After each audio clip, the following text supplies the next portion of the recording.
언제나 명쾌한 해설을 해주시는 뉴스 전문가 세 분이 오늘도 스튜디오에 나와 있습니다.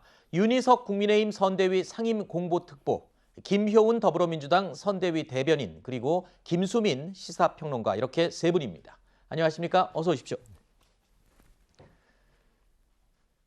자, 이재명 후보 이야기로 시작을 해보겠습니다. 존경하는 박근혜 대통령이라고 말을 했더니 진짜 존경하는 줄 알더라. 자, 이재명 민주당 대선 후보의 어제 발언 내용입니다. 최근 자신의 존경하는 박근혜라는 발언이 논란이 되자 직접 반박을 한 건데요. 글쎄요, 이 맥락상 어떤 뜻인지는 지지자들은 모두 이해할 수 있는 내용일 테고, 또 여러 민주당 인사들이 이 내용에 대해서 며칠 전에 해명을 다 한 것으로 알려져 있는데, 그런데 굳이 이런 내용을 다시 한번 후보가 나서서 재반박을 한 데는 이유가 있을 것 같아요. 제 생각에는 뭐 굳이 이렇게까지 할 필요가 없다는 거 모두 다 아는데도 아마도 표를 의식한 그런 발언이 아닌가 싶어요. 혹시나 오해하시는 분이 있어서 네.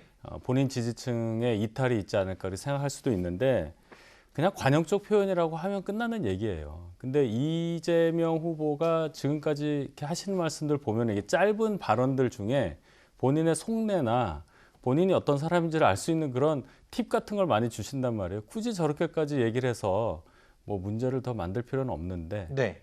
본인에겐 좋지 않다고 봅니다. 네. 일부 중도층을 의식해서 이런 발언을 한 게 아니냐, 처음에는 그런 얘기도 나왔었거든요. 근데 지금 며칠 지난 얘기를 또다시 이렇게 얘기를 하는데 어떻습니까? 민주당 내에서는 어떻게 보고 있습니까? 글쎄요, 이제 그냥 뭐 이재명 후보가 그냥 약간 뭐 의례적으로 뭐 우리 뭐 존경하는 국민들 하듯이 그렇게 한 얘기가 굉장히 또 이렇게 부풀어져서 얘기하다 보니까 좀 우려가 됐던 것 같고요. 이재명 후보는 어쨌든 좀 국민들이 내 발언이나 이 의도에 대해서 좀 불충분하게 알고 계시다 그러면 그걸 굉장히 명확하게 또 설명하려는 그런 분이시기 때문에 아마 그래서 한 번 더 덧붙여서 설명한 것 같습니다. 알겠습니다. 자, 이번 대선에서요, 여야 후보 모두 이 청년들의 표심 잡기에 아주 노력 중이죠. 이재명 후보가 어제 열린 주택 청약 사각지대 간담회에서 청년들과 만났습니다. 이 자리에서 또 한 번 현 문재인 정부를 강하게 비판하는 이 발언을 해서 눈길을 끌었습니다. 들어보시죠. 사실 저는 청약에 로또에 당첨되는 것과 이게 다를 바가 뭔가, 기성세대의 자산 축적과 투자와 투기로 인해서 청년들은 결국에는 사각지대로 몰리고 있는 상황이라고 생각을 합니다. 대출을 왕창 받아가지고 30년씩 대출금 갚아가면서 살기에는 너무 부담이 크고 무서운 거죠. 현장과 동떨어진 행정이 어떤 결과를 줬는지 체감이 되는 것 같습니다. 일률적으로 금융 통제를 시작한 거잖아요. 현실을 모르는 거는 잘못이 아니고 죄악이다. 공직자의 무능과 무지는 그건 죄악입니다. 죄악. 들으신 것처럼 이재명 후보는 최근에 연일 이 현 정부와의 차별화를 시도하고 있습니다. 그래서일까요? 이 청와대에서 문재인 대통령을 보좌하던 친문 의원들까지 나서서 현 정부의 실패를 지적하고 성찰을 주문하고 나섰는데요. 문재인 대통령의 복심이라고 불리는 인물이죠. 대통령 국정상황실장을 지냈던 윤건영 의원, 그리고 이 대통령 정무비서관을 지낸 진성준 의원까지 이런 의미의 이야기를 꺼냈습니다.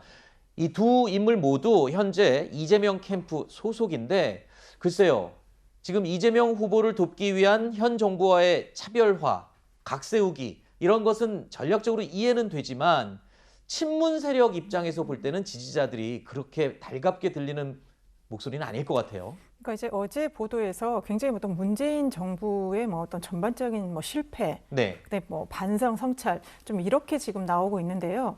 어제 윤건영 의원이 이렇게 얘기를 잘 보면 지난 5년에 대한 평가는 반드시 문재인 정부도 평가를 받아야 되고 성찰해야 된다. 우리나라가 대통령제이기 때문에 당연히 임기 말에 정부 정책에 대해서 평가하는 건 더 당연하거든요. 저는 일반론을 얘기했다고 보고요.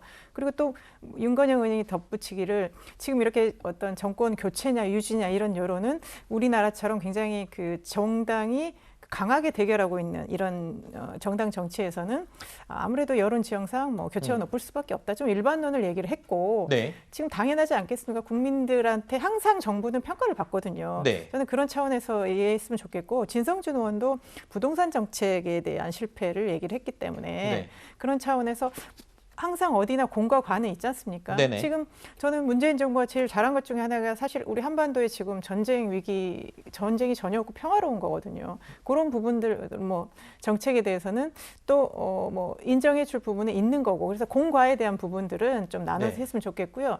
제가 좀 한마디만 더 붙이면 이제 이재명 후보가 어제 얘기한 것 같은 경우는 이제 워낙 행정가였기 때문에 성과를 내는 행정가였기 때문에 현장을 잘 알고 공직자들이 굉장히 열심히 잘해라. 이제 네. 그런 어떤 강한 주문을 했던 것 같습니다. 네, 알겠습니다. 이전 정권에도 전쟁은 없었습니다. 네, 알겠습니다.